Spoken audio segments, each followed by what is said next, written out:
C'est-à-dire, est-ce que vous avez été surpris? Qu'est-ce que vous pensez de cette démarche du Moi, boycott? je ne suis pas convaincue que ce soit la bonne solution. T'es pas convaincue? Pas du tout. Tout ce qu'on va dire va être dilué dans le fait qu'il y aura beaucoup d'abstention. Et puis les arguments des gens qui nous disent que finalement, l'abstention, ça favorise toujours le Front National. Voilà, Si le Front National fait un pourcentage très élevé, c'est parce qu'il y a beaucoup de gens qui s'abstiennent. Et ce que je disais à Rémi, qui va me dire, ah ben non, ça fait quand même pas beaucoup de voix, mais ce qui compte par rapport, on va dire, au grand public, globalement, c'est les chiffres, même s'ils ne représentent rien, même s'ils sont truqués, même si 40% pour le Front National, ça ne représente pas plus de voix que quand il en faisait 15, pour eux, psychologiquement, c'est autre chose. Et ensuite, il y a des effets d'enchaînement qui donnent de plus en plus de force à ces gens-là. Et c'est ce qu'on nous reproche sur le Grand Soir, c'était l'appel qu'on a fait. Hein. Il y a des gens qui argumentent en disant vous y allez, c'est sûr que... Le but est-il de réussir à instruire une dynamique qui puisse être une voie de sortie de tous ces pièges, ou le but est-il de combattre le FN comme but en soi? En plus, combattre le FN comme but en soi, c'est un échec patent depuis qu'il existe. Donc le fait d'agir en politique, soit par exemple pour participer à une élection, faire un vote utile, second tour, tout ce qu'on veut, afin d'éviter que le FN ait un fort chiffre, est une tactique tentée depuis que Mitterrand a créé le FN. C'est une tactique contre-productive, patente. Le FN est une conséquence.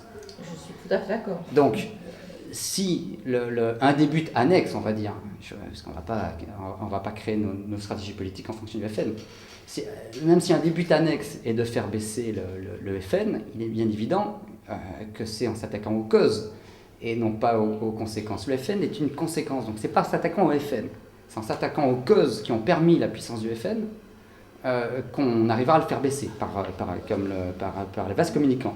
C'est-à-dire que son importance est due à l'absence de boulot réalisé par ceux qui auraient dû le faire. À savoir être une proposition de rupture par rapport aux pièges institutionnels néolibéraux, par exemple. Puisque personne ne fait le boulot, le FN bénéficie d'un effet de niche mécanique. Il suffit qu'ils disent les mots, qu'ils prennent une posture de rupture par rapport à ce que ne veulent surtout pas faire tous les autres qui sont sur la scène, pour que mécaniquement, ils canalisent les colères, J'entends bien, mais il n'a jamais été aussi près, si tu veux, à mon avis, d'entraîner un maximum de gens. Justement. Et historiquement, il ne faudrait pas qu'on ait une responsabilité, justement, si jamais ça basculait. On risque pas de l'avoir. La responsabilité, évidemment, est dans le camp de ceux qui n'ont pas fait le travail. Or, une partie significative du boulot qu'il y a à faire est de dénoncer l'illégitimité des institutions européennes. Et pour commencer, son Parlement. Mais moi, j'aurais préféré à ce moment-là par exemple, on vote en inscrivant quelque chose sur un bulletin. Alors, plutôt que l'abstention qui va être diluée dans une masse parce que le vote ne serait pas dilué, puisque un vote au Parlement, c'est de la dilution sous forme de papier, le Parlement n'étant pas un Parlement. Là, je veux dire, par exemple, on aurait pu voter blanc, mais en inscrivant une revendication sur un bulletin. Oui, d'accord. Tout à fait. On avait réfléchi à ça au départ. Se distinguer des abstentions qui sont négatives, finalement. Absolument. Et puis on aurait pu aussi attendre, peut-être, de voir les candidats, parce qu'il aurait pu avoir, sinon on n'était pas en force de présenter les candidats, peut-être des candidats qui auraient pu nous représenter. On ne sait pas encore quelles vont être toutes les listes. Alors, quel est le défaut de toutes ces stratégies? Et c'est qu'elles s'inscrivent toutes dans une démarche électorale.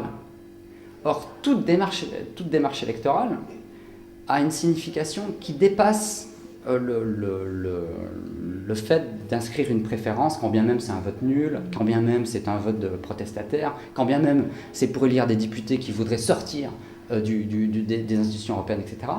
Toutes, elles s'inscrivent dans la démarche électorale, c'est-à-dire avant même d'inscrire une préférence politique. Et tu avalises la machine. Voilà, tu la cautionnes, tu légitimes deux choses. Tu légitimes le fait que tu fais partie d'une communauté politique souveraine, parce que là on parle d'un Parlement. Donc le Parlement est le représentant d'une collectivité, d'un peuple politique, en tant qu'il est souverain.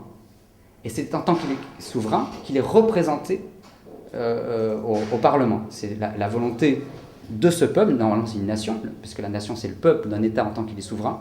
Donc il est représenté au Parlement, sa volonté nationale est représentée par ce Parlement-là. Donc quand tu votes, en fait, tu signifies que tu fais partie d'un corps politique souverain qui sera représenté. Quel est le corps politique souverain européen? Où est-il? En quoi est-il souverain? En quoi est-il un corps politique?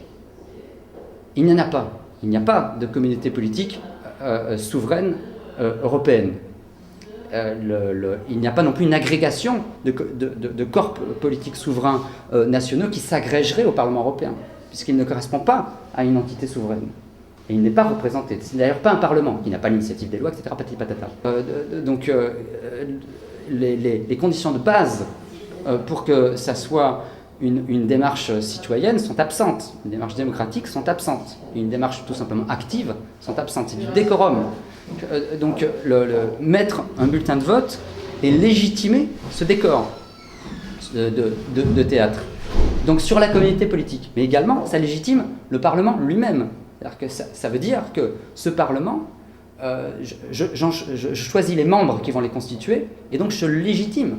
La démarche politique, citoyenne, démocratique, qui passe par le processus représentatif électif, est validée, légitimée par mon acte de « oui, je participe à ce processus électif ».